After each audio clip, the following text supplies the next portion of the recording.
तो हेलो दोस्तों, आप सबका स्वागत है फिर से मेरी एक और नई वीडियो में। आज हम देखने वाले हैं गाची कुत्ता के 6th एपिसोड को। अभी तक आपने इसके पिछले वाले एपिसोड ना देखे हो तो जल्दी से जाके उन्हें देख लीजिएगा, क्योंकि मैंने पिछले वाले एपिसोड काफी अच्छी तरीके से एक्सप्लेन करे हैं, तो आपको उन्हें देखने में और ज्यादा मजा आएगा। तो जल्दी से जाके देख के आ जाइए। फिर हम इस वीडियो को स्टार्ट करते हैं बिना किसी देरी के साथ। अब तक हमने देखा कि रूडो और बाकी सारे लोग बेसमेंट में फंस जाते हैं, जहाँ पर उनके ऊपर 2 रेडर्स अटैक कर देते हैं और जन का उन रेडरों से लड़ने लग जाता है। बाकी सारे लोग वहाँ से निकलने का रास्ता ढूंढने लग जाते हैं और उन्हें एक एग्जिट डोर मिलता भी है, जिसके ऊपर से बाहर सीढ़ियां जारी होती हैं। ग्रीस अपने साथियों को ऊपर जाके सिग्नल भेजने के लिए कहता है ताकि उन्हों के पास बैकअप आ सके, और वो खुद जनका की हेल्प करने के लिए जाने लगता है। ग्रीस को किसी के आने की आवाज आती है और उसे लग रहा होता है ये जनका होगा और उसने रेडर्स को हरा दिया होगा। तभी के सामने एक लड़का आ जाता है, वो जनका नहीं होता और वो लड़का रूडो को देख के हंसने लगता है और वो कह रहा होता है इसके बाल सफेद है, यानी कि यही वो इंसान है जो ऊपर से आया, यानी कि ग्रीवर। ऐसा कह के वो लड़का दीवार पे जाके चिपक जाता है, जिससे ग्रीस भी समझ जाता है ये लड़का एक रेडर है। इस लड़के का नाम जेबर होता है। ये बाहर जाने वाले रास्ते को भी बंद कर देता है। इस जेबर से कहता है कि रूडो क्लीनर्स का हिस्सा है, अगर तुम्हें उस तक पहुंचना है तो पहले मुझसे निपटना होगा। जिस पे जेबर कहता है मैं पहले ही काफी ज्यादा लेट हो चुका हूँ, मैं रास्ता भी भटक गया था। जिस पे ग्रीस पूछता है कि तुमने जनका के साथ क्या किया, और जेबर ग्रीस को इग्नोर करता हुआ रूडो से बात करने लगता है। वो कह रहा होता है कि तुमसे कोई मिलना चाहता है, इसलिए तुम्हें मेरे साथ चलना ही होगा, और वो अपना मार्क्स भी निकाल के फेंक देता है क्योंकि वहाँ पर कोई कचरा मॉन्स्टर नहीं होता। जिस पे रूडो पूछता है कि तुमने जनका के साथ क्या किया। जिस पे जेबर कहता है जो दुश्मन स्ट्रॉन्ग होता है मैं उसे कभी भी जान से नहीं मारता, बस मैंने उसे बेहोश कर दिया है, वो अभी तक तो जिंदा है। इसके बाद जेबर अपनी पावर को एक्टिवेट करता है और उसके हाथ में नुकीले पंजे आ जाते हैं और वो रूडो से कहने लगता है अगर तुम मेरे साथ चुपचाप चलोगे तो तुम्हें ज्यादा तकलीफ नहीं होगी। तभी ग्रीस और फॉलो उसके ऊपर अटैक कर देता है, मगर वो दोनों के मुंह पे लात मार के फॉलो की तरफ देखने लगता है और वो बोलता है कि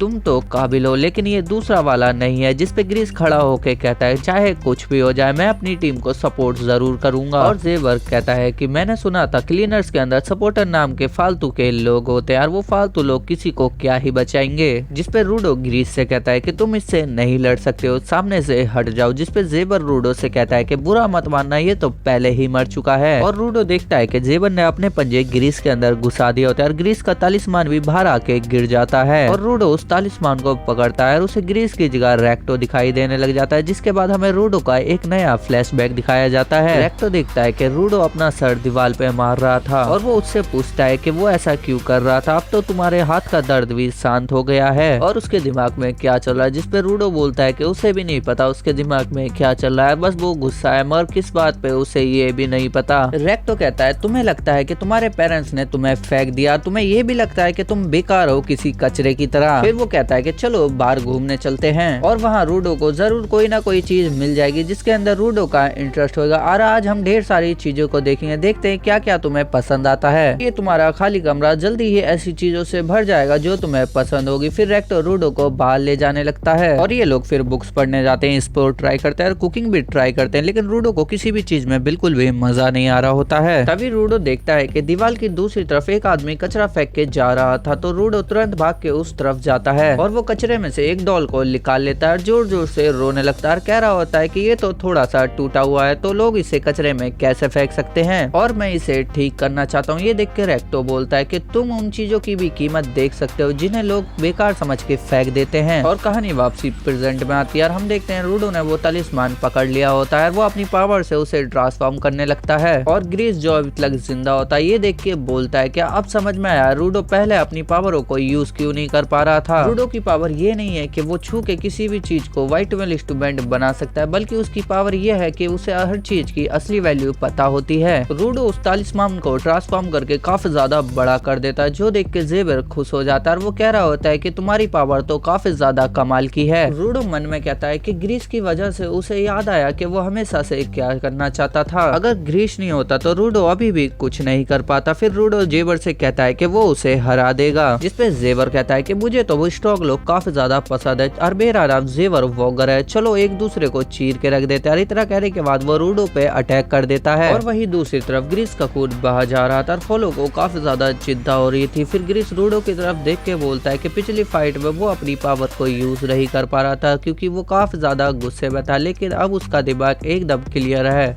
इधर जेबर बोलता है कि तुम मेरे ऊपर अटैक क्यों नहीं कर रहे हो और तुम एक ही जगह पर क्यों खड़े हुए हो। जिसपे रूडो कहता है दम है तो मुझ पे अटैक करके दिखाओ, और जेबर तेजी से उसके ऊपर अटैक करने लगता है, लेकिन रूडो किसी तरह से बच गया था। वो फिर से अटैक करने जाता है, लेकिन उसका अटैक रूडो को लग ही नहीं रहा होता है। फिर वो पूछता है ऐसा क्या है, तो रूडो बताता है कि ग्रीस हमेशा इस तालिस्मान से प्रे करता था कि सबकी प्रोटेक्शन और किसी को भी चोट ना लगे, इसी वजह से ये तालिस्मान रूडो के ऊपर भी कोई भी अटैक नहीं लगने देता। जेवर कहता है अच्छा मेरा अटैक तुम्हें नहीं लग सकता, मतलब इसका ये भी मतलब है कि तुम भी मेरे ऊपर अटैक नहीं कर सकते हो। रूडो कहता है कि मैं तुम्हारे अटैक से बच नहीं रहा था, बल्कि तुम खुद ही मेरे सामने से हट जा रहे थे। जेवर फिर से रूडो के ऊपर अटैक करने जाता है, मगर तालिस्मान रूडो को बचाने के लिए जेवर को स्लो कर देता है। रूडो तालिस्मान का इस्तेमाल करके अटैक नहीं कर सकता, तो क्या हुआ, वो अपने मुक्कों से तो जेवर को मार ही सकता है और वो उसको मुक्का मार के दूर फेंक देता है। जेवर को उसकी पावर काफी ज्यादा मजेदार लगने लगती है और वो रूडो के ऊपर चुपचाप अटैक करने की कोशिश करता है, लेकिन तालिस्मान फिर से उसके अटैक को रोक देता है। रूडो फिर से उसे एक जोरदार मुक्का मारता है, फिर जेवर उस जगह को ही तोड़ने लगता है और वो यहाँ के खंभों को भी काट देता है। फिर वो धूल में छुप के अटैक करने की कोशिश करता है, लेकिन तालिस्मान फिर से उसे पकड़ लेता है और जेवर अब तेजी से घूमने लगता है, मगर उसके कोई भी अटैक तालिस्मानों से बच ही नहीं पा रहे थे और वो बार बार रूडो से पिट रहा होता है, लेकिन वो इतना पिटने के बाद भी हंस रहा होता है। रूडो उसे हार मानने के लिए बोलता है, तो जेवर कहता है कि बड़े दिन बाद इतनी अच्छी पिटाई हुई है, पर मैंने एक चीज नोटिस करी है, तुम्हारा ये तालिस्मान तुम्हारे ऊपर होने वाले अटैकों को पहचान के तुमसे दूर कर देता है, पर जब मैंने तुम्हारी तरफ पत्थर फेंका था तो तालिस्मान ने कुछ नहीं किया था। यानी कि वह रूडो को सिर्फ उन चीजों से बचा सकता है जिन्हों के मन में खतरों की भावना हो। इसके बाद वो अपने पंजे दिखाता है, जो कि उसका अल्टीमेट इंस्ट्रूमेंट होता है, उसका नाम मंकीरा होता है। वो बताता है कि राइट वाले पंजों में जहर होता है। इतना कहने के बाद वो उस पंजे को अपने अंदर ही घुसा लेता है और वो हंसते हुए कहता है कि अब मैं अपना कंट्रोल खो दूंगा और पागलों की तरह सबके ऊपर अटैक करने लगूंगा।